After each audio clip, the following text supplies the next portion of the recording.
Welcome to the Elite Life with Trisha and Kylee. This is where we'll teach you how to develop grit, give yourself grace, and succeed in real estate. So let's dive in.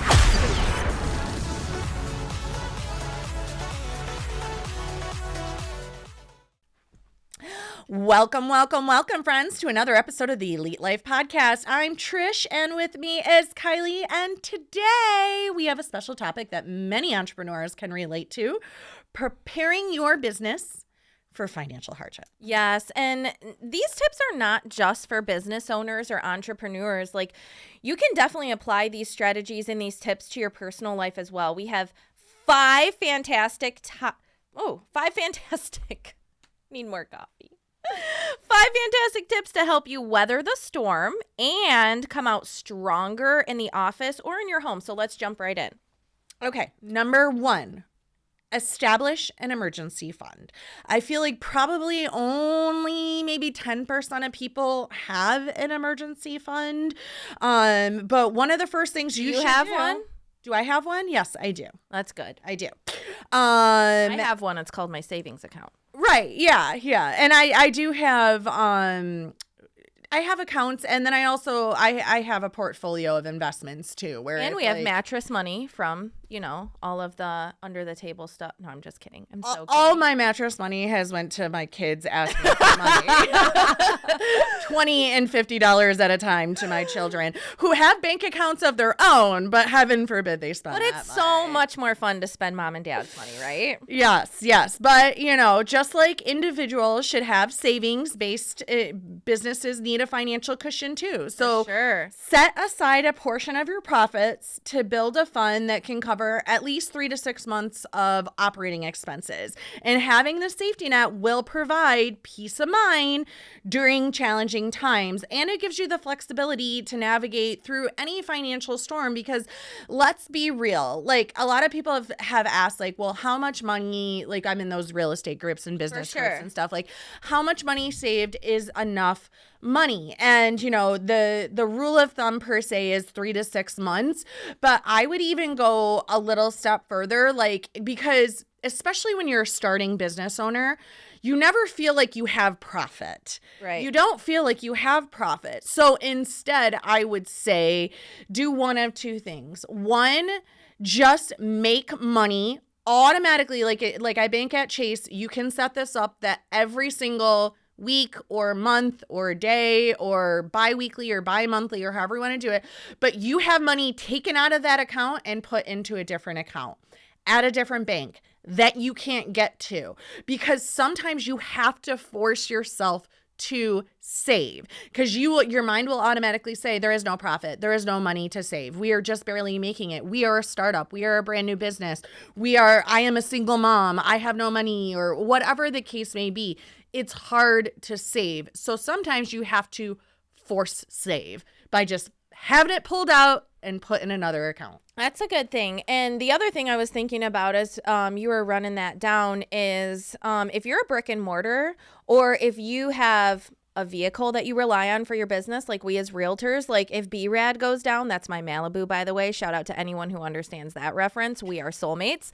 If B-Rad goes down, like that is my car. We have agreed that we're not using the van unless we absolutely have to for work, because that is our family van, and that is the only car that we have that fits all of our people and our dogs. So having some extra money set aside can help you deal with any maintenance or repairs. If you've got a brick and mortar, maybe your furnace goes out, maybe your AC goes out, maybe you own the building.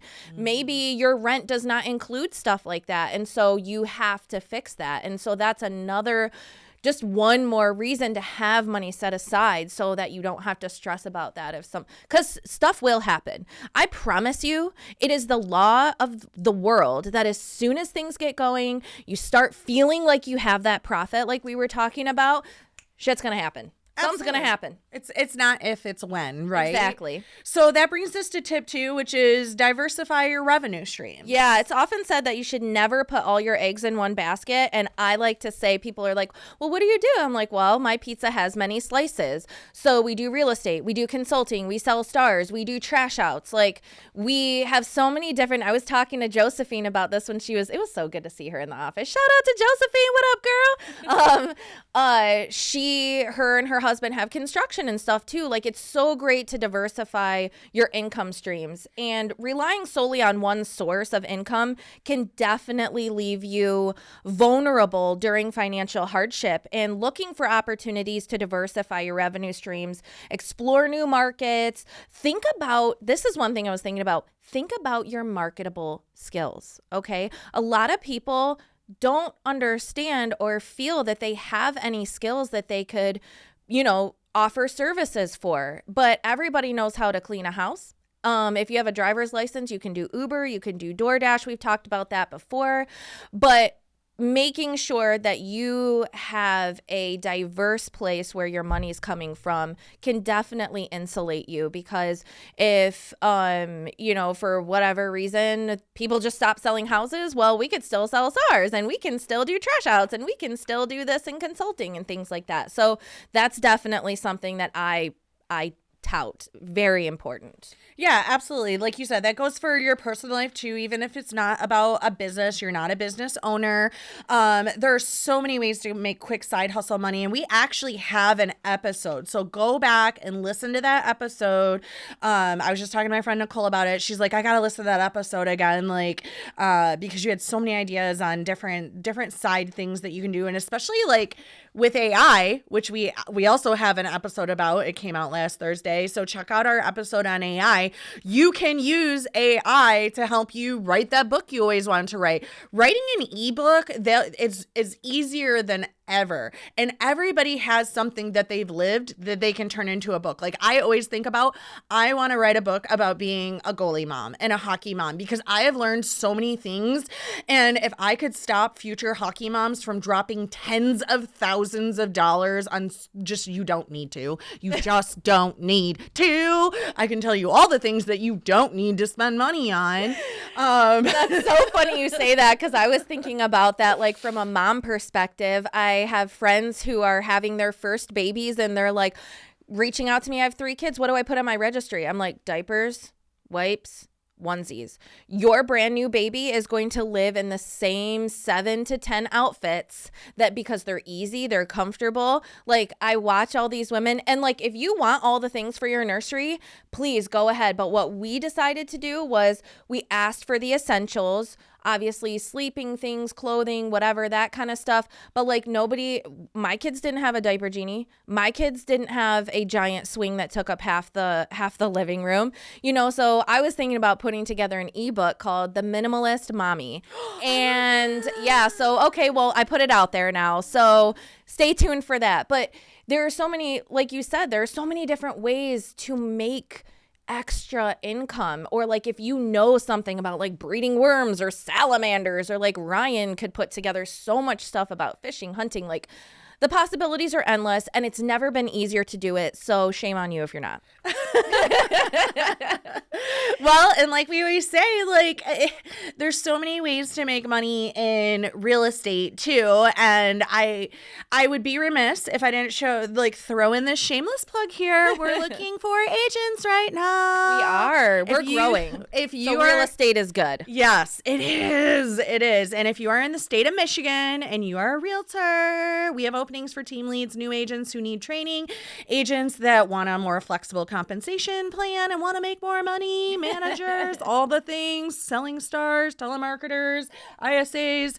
If you do anything that has to do with real estate, please email me at trish@eliterealtymi.com. All right. Now that we got that out of the way, let's talk about number 3, which is develop a contingency plan. So when things get tough, when shit goes sideways, have a well thought out contingency plan that can be a total game changer. Yeah, for sure. I always try to like hope for the best, but I also plan for the worst. Like I said in our last episode, like worry is one thing thing that it's always, my brain is always moving on that. And like we've said before, walking through the worst case scenario can help take a lot of that fear out of owning your business or making big move decisions. Like, okay, we like to say, what's the best thing that can happen? Get on the phones and get $1 million client. But also, what's the worst thing that can happen? I don't get any clients, but I make my sales skills better, right? Like, it's going to be okay. For sure. And that's like I've talked about before, when I started hitting the phones, I had that fear. Most agents, most entrepreneurs do when it comes to prospecting or even cold calling or door knocking. And you just have to have that mental shift of walking through, okay, what's the worst case scenario when I'm door knocking?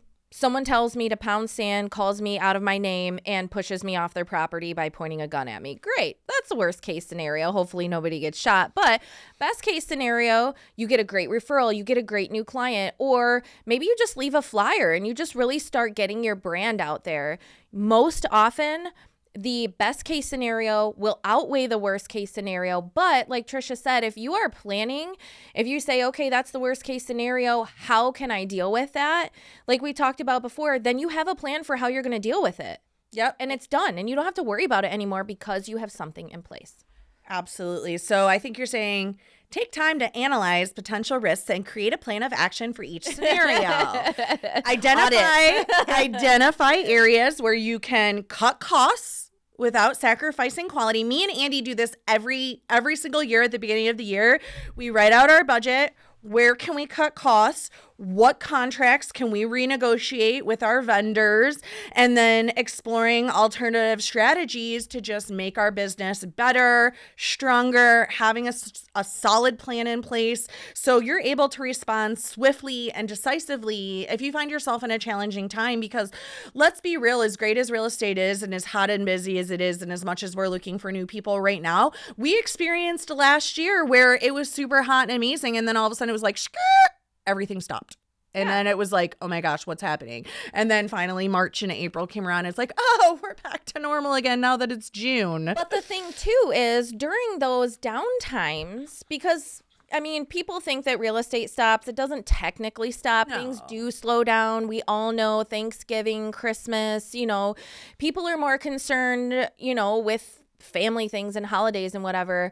But what we did over the winter was we pivoted and we started talking to renters, right? So maybe people weren't buying or selling, but people needed to move, period. Yeah. So that's the other part of, putting together a plan is like, how can I pivot? Where else can I pivot? Yeah. And then tip number 4 is building strong relationships. So we say your network is your net worth. And it's true, especially in the business world. Like, relationships are crucial, and in the personal world, because when times get tough, like who you've surrounded yourself, the tribe that you've built, even on social media, the friends you've accepted and the people you've poured into, even if it's on social media and you haven't necessarily met them in the real world, you will see how you can leverage these relationships. And a great example I have of this in the personal world, you have nothing to do with business. You are not a business owner. Maybe you don't even have a job, but you can utilize your relationships on social media. When my sister-in-law, Nicole, when she had her stroke and she had 12 brain surgeries and she was in the hospital for over a year and we didn't know if she was going to make it, and she was in a coma and she was out of the coma and she's having brain surgeries, she's having spinal surgeries. And what happens is medical debt. All of a sudden, they had over $1 million in medical bills that had accumulated. And me and her family, our families combined, our family, Jacob's family and her family, we got together and we put on a spaghetti dinner for her. I remember that. A huge fundraiser. And what happened was the Facebook world rallied around us. Yeah, they did. And there were people that I didn't even know before this. Angelina Nikon, like, shout out to you. She had her friend who's a radio DJ on the Riff get on the radio. I did not ask her. Like, I'm getting goosebumps because I'm getting goosies too. It was so emotional. Like, these people that I had never even met in real life, like, they're getting on their friends that are on the radio. They're getting bands together. They're getting businesses together to donate. Like, so many people rallied around our family, from prayers to donations to tapping like higher ups that they knew to spread the word. And we raised all the money to pay nearly all of those medical bills they had accumulated up till then. And it was such a relief on my brother and on her. I'm not going to cry, but I mean, it's years later, right? Like, Nicole is now doing so much better. You see her on my social media now, being able to be out in the world and get around and interact with us and be at family things. And she's still going through rehabilitation and still getting those medical bills, but thank the Lord they have insurance. But what I'm saying is, I never, ever expected the outpouring of love from what was strangers and now have become lifelong friends from people that were in my network. For sure. For sure. And you always tell me, like, I remember it was a while ago and we were talking about real estate, and I was in that overthinking spot where I'm like, oh, I just need more systems. Oh, I just need more checklists. And you're like, no, you just have to make more friends. She's like, Trisha said, your job is literally making friends. So as an entrepreneur, that's your job. That is your job. And Andy Frisella says it all the time. You know, he's like, it's all about the people. It's all about your relationships. And the thing is like you just shared, you never know where that one connection, it's like 6 degrees from Kevin Bacon. You don't know where that one relationship is going to go. So make some damn friends, y'all. Yeah. I mean, I've said a million times on the podcast, like, I don't take leads. All of my clients come from gym, church, hockey, people that I talk to randomly in a restaurant or a grocery store. Or like, oh my God, I see you on Facebook. Yes. I love you so much. Facebook is a huge one because I go on there and I give value. If you DM me and you say, Trish, what are your 5 travel tips? I'm going to give you my travel tips. You know, if you say, how do you eat healthy? How do you implement these things? Like, I will pour and give, because I know that when you put out good things and you make those relationships and you love on others, that's going to come back around to you. For sure. And I think the biggest part is pouring out without a full expectation of that specific person bringing back to you. Yeah. 'Cause that's one thing I've learned, and I know that you know as well, is like, you pour, but you don't know when or where or how that's going to come back. But, you know, maybe a year or two later, you get a multi-million-dollar client because, you know, 2 years ago you spoke to Susan and helped her through her husband having a stroke, and like what you did to keep yourself sane and not be in the trough of sorrows. So it's all about relationships, people. Yeah, a ton of people that were at that spaghetti dinner were women who were in my online fitness group from Facebook. Heck and yeah. They were like, I just really wanted to meet you in real life. I see you like just pouring into us every day for free on Facebook. So I just wanted to come out and grab a 50-50 ticket and a plate of spaghetti and give you a hug and say, I'm rooting for you guys. Yeah, it's so amazing. It's so amazing. So let's get to number 5. So number 5 is embrace innovation and adaptability. And we did a podcast. Did it come out last week on AI? We'll throw that link in the description too. But we walked through some of the top AI innovations and how business owners are using these tools to work smarter, not harder. And that is a huge thing. You have to be adaptable. Absolutely. And that is one of the things like Elite Realty's always been known for, is we're big enough to have a brand that everybody knows, but we're small enough to pivot anytime something happens. Like when COVID happened, we still had clients getting taken care of. We were taking care of our agents. We were selling and buying houses. We were selling and buying houses. We were embracing technology. We were figuring out ways to get it done. We were figuring out ways around the brick wall. You hear me and Kylee say all the time, everything is figure outable. And do make sure you go and listen to that episode on AI. And I would suggest that you watch it on YouTube because Kylee wears a tinfoil hat for the whole show. Shut up. You're just jealous. You're jealous that finally something looks cuter on me. I am. And I know a lot of our listeners listen on Apple Podcasts. That's like one of our biggest platforms as Apple Podcasts and Spotify. So we love you. Thank you for listening on those, but definitely check out that YouTube video because you want to see Kylee and the tinfoil. Yeah, but like for sure in times of financial hardship, being innovative and adaptable is key to survival, and keep a close eye on market trends. Definitely be willing to adapt your products, your services, your business model to meet the changing customer needs, and explore new technologies like we just talked about, streamline processes, look for ways that you can stay ahead of the competition for sure. Yeah, it's like our friend Josh said, in his episode, Josh Pono, every Saturday he has Systems Saturdays. And I love it because he didn't just say that. We gave him the login to mystarsacademy.com, our realtor training platform. And the next Saturday, I seen him log in and I was like, Systems Saturday. Yes, our Saturdays have been full, but I really love that idea. And I even brought it up to Ryan. I said, I would love to make time on Saturday where I go into the office in the morning from like 7 to 10 and just look at our systems, personal and professional. What can we improve? What's working? What's not working? That can be a game changer. Yeah. And I think like that goes to mindset, right? Like you always have to keep an open mind that even if you are great, there's always someone better. Even if your business is flourishing, there's always someone doing it bigger, doing it better. Success leaves clues. Like we just started listening to some coaching on YouTube from some other brokerages that are just blowing up in the world. And it's like, we do a good job at what we do, but what are they doing that we can implement so it's even better? How can we keep getting better? So learning, developing, being coachable, being open, just move that needle forward, man. For sure, for sure. Well, boom shakalaka. That's our time. That went quick. It did that escalated quickly. Yeah, I hope this was helpful to all of you. I really enjoyed putting this together. I know Trisha did too. It was super helpful for us.